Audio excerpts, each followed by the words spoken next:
Daniel, unable to reacquire the feminine touch in his life, suffers immensely from loneliness and isolation.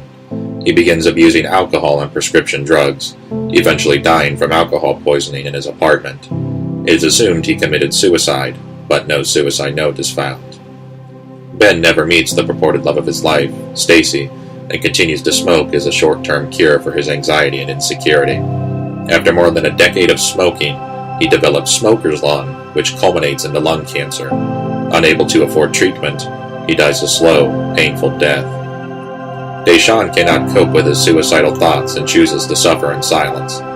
After several years of acute anxiety, stress, and social pressure, he hangs himself in his college dorm room. His body goes undiscovered for several days.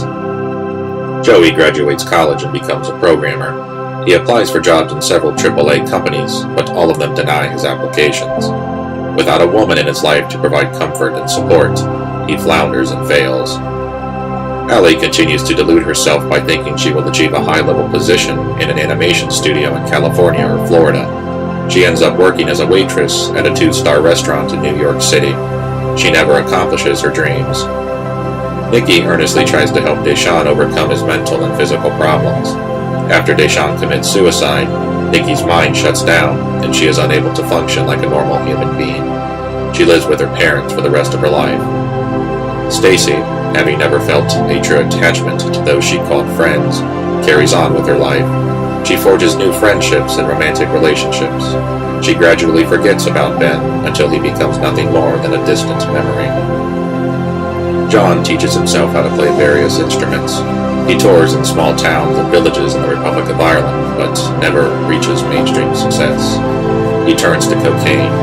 He dies of an overdose at age 27. His family never claims his cadaver. Mike divorces his wife and wins custody of his 2 remaining children. He works 2 full-time jobs just to make ends meet. Finally, he collapses, mentally and physically, from exhaustion. His mind goes numb, and he is institutionalized. Ariel, being wholly incapable of love and affection, never bonds with anyone. She continues to work at her current occupation and never makes anything of herself. She never travels the world or re-enrolls in college courses.